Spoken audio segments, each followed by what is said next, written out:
to the Center for Higher Consciousness YouTube channel. It's a brand new year. This channel is in a period of renewal accordingly. As you see, we're on a brand new set and we have a lot to deliver this year. We're going to be delivering new sets of series by quarter on the channel, having completed the first series, The Conquest of Happiness, in late 2021. For quarter one, 2022, what we're going to cover is a series I'm calling Anxiety Reduction via Self-Regulation.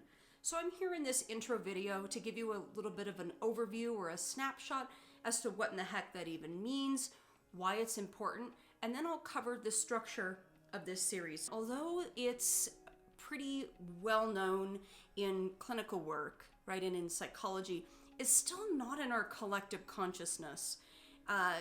It's not yet a baseline standard, a skill set that we all learn and really know about and have the language for when we're talking with one another socially. So I'm here to help distribute this knowledge and these techniques such that self-regulation becomes more of an everyday topic and something that we can all support each other on. So what is self-regulation? Self-regulation is an essential foundation for mental health and a key component of emotional hygiene. It's synonymously called emotion regulation in, for example, the tradition we teach at Center for Higher Consciousness, Dialectical Behavioral Therapy, or DBT for short.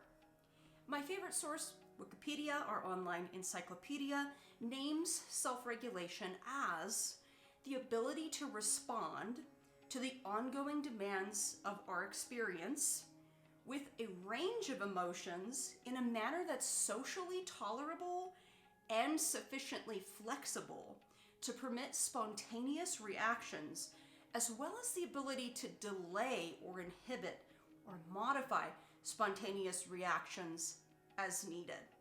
So let's unpack that a little bit.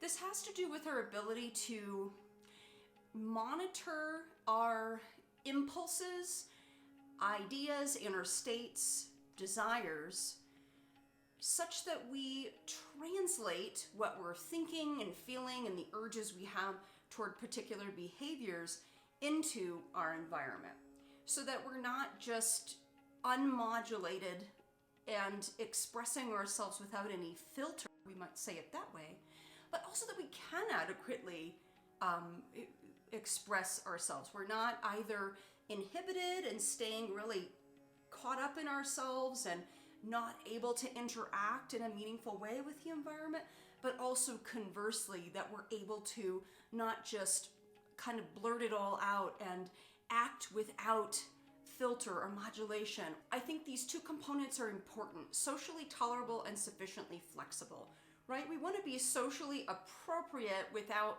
being conformist by any means or cookie cutter. So we want to be authentic in our self-expression, but we still have to fit within the larger environment, right? We can't just, express ourselves without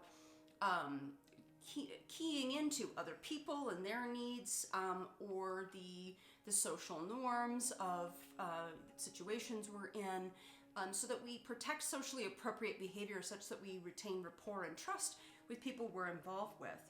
And that our expression should be sufficiently flexible, right? We should have a range of emotionally tinged experiences or responses to our experiences that are appropriate yet also authentic. And again, striking that balance between just putting it all out there without any thought to other people or the situations that we're in, and also not, keeping everything to ourselves and not establishing meaningful bonds. So how is that achieved, right? That sounds great in theory, but how in the world are we supposed to do this? Some people are rather fortunate kinds of creatures because of a mix of genetics and right childhood environment, a healthy childhood, and positive and nurturing experiences that helped in their emotional development. This comes quite natural for some people, given those fortunate circumstances. For others, those others have to learn how to do this. It doesn't come naturally, and they have a number of limiting factors that make self-regulation really difficult or mildly difficult. And so I'm really speaking to that camp, the latter camp, to help with implementing this if self-regulation is something that you are missing or want to strengthen. And so the good news is that there is a lot of practices that we've learned over the years that really help with self-regulatory processes. And so what we're going to do in this series is, through a series of 7 videos plus a bonus video after this introduction, we're going to be covering about 3 or 4 skills that are related in each video, which comprise a big toolbox of self-regulatory skills that are going to equal about 25 skills total. So this is really a skill-based, technique-based series of small but meaningful ways that you can practice self-regulation. And if you do many of these things regularly, you should achieve a more regulated state or recover from dysregulation more quickly. In tandem with this free mini course on YouTube, we're developing a workbook or a pamphlet on self-regulation, which will soon be available and linked in the description box below, and also available for purchase on the Center for Higher Consciousness website. What this workbook will allow you to do is have a bit of a deeper engagement with this material. There's going to be prompts, it's going to be interactive so that you can fill in a really customized way, how you're relating to these tips and techniques to cultivate self-regulation in your life. It'll be a PDF downloadable packet, and that will be a way, if you would like, to create a customized self-regulation kind of treatment plan. I think it will help you be more accountable to the material that we're covering and really help refine which of these coping habits and strategies you really want to implement in your life, which really will work for you. And so that's another resource available to you coming soon. But also, this series can also be watched independently of that. It's a standalone teaching. Also, I'm more than happy to chat with you about possibilities of one-on-one work if you need professional help or some more assistance, which I recommend if you're struggling with severe dysregulation or persistent barriers to achieving self-regulation.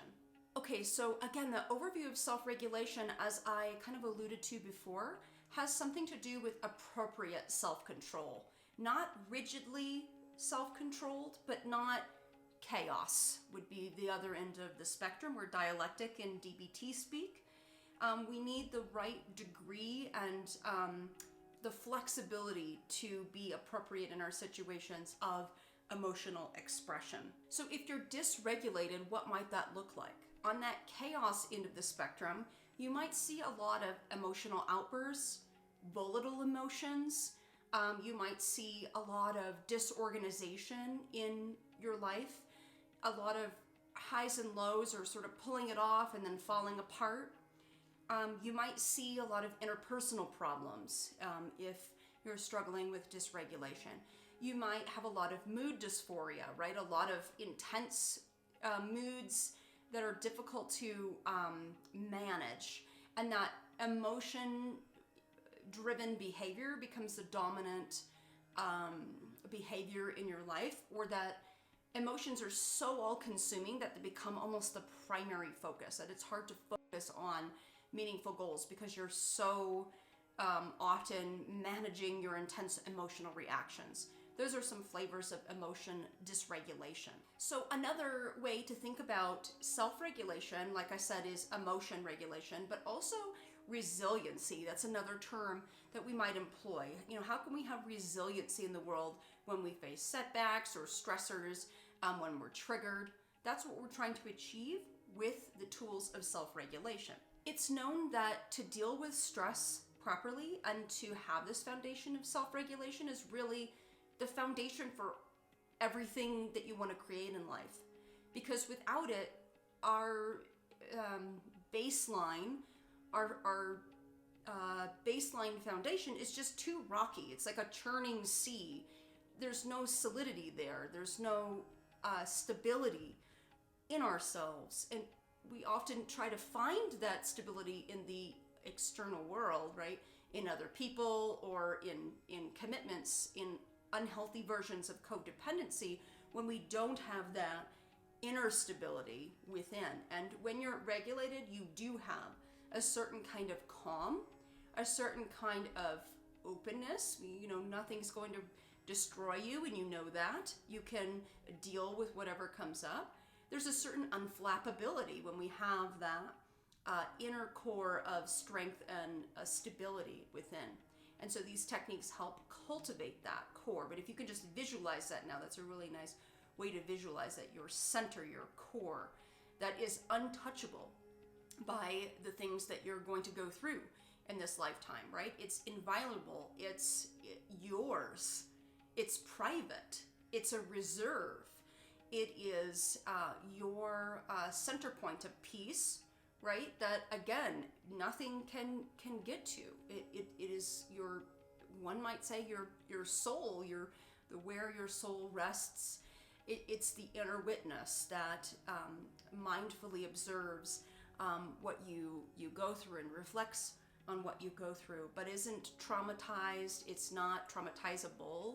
It's there, always with you, ever present, ever loving, ever supportive to this wild ride called human existence. So generally, self-regulation can be categorized or grouped, and these videos will follow certain logical groupings of these techniques, right? We want to think body, mind, spirit is a really good kind of distinction between all of these self-regulation techniques. We have to be regulated in our physiology, in our body, right? And so something like proper exercise, for example, falls under that category to help us stay regulated. We want to have a healthy psychology, healthy perceptions, healthy ways of thinking about things, the ability to reframe, the ability to soothe ourselves when we're scared, the ability to encourage ourselves when we're feeling a lack of motivation. All of that, there's a lot that lives in that, is part of self-regulation, the way we think, perceive, our mindset, and then spirit, right? What spiritual resources do we have in order to stay regulated? And for that matter, we want to bring in relational, body, mind, spirit, and relationship, right? What relational resources do we have to help us stay regulated? There's an emerging field called CoRegulation, and that understands that as a human being, we are a social species. We evolved in small, tight-knit tribes, and we need each other to stay regulated. Mother and child develop regulatory processes in the brain. Brain structures and processes develop within a nurturing bond from our original caregivers. So we are not isolated in our regulation acts. We actually really interdepend. Our regulation is intimately connected to others, and that's why, when we enter a room and there's some tension, or we're on the road and we're experiencing some road rage or frustration or impatience from a driver next to us, it really impacts us emotionally and energetically. How could it not? We are open and porous energetic beings, and we absorb other people's dysregulation, right? And conversely, people absorb our dysregulation. So I think it's imperative that we all strive toward regulation to build what Erich Fromm called a sane society in the mid-20th century. I think it's imperative that we all try to achieve this robust mental health, such that we can, be a light when others are down or frustrated, and maintain, right, that, high vibration for ourselves and others. And our energy states really do impact, the world around us. That's not to shame ourselves when we are frustrated or angry or, in a bad, vile mood by any means. But it's sort of to stress that regulation is the emotional glue that holds us all together. And it really does impact us because we are all transmitting and receiving energy all the time from other people. So again, I welcome you to the journey. Stay tuned for these 7 videos because we want to complete this in Q1. This will be a video a week, so a quicker paced series, and the videos will be shorter in length after this introduction. So they'll be really easily digestible teachings that you can view here free on YouTube, or you can download that workbook forthcoming and take that journey with a little bit of an assist. Looking so forward to being your guide and creating these series on the Center for Higher Consciousness YouTube channel. I'm Sarah McKelvey. Stay tuned. See you in a week.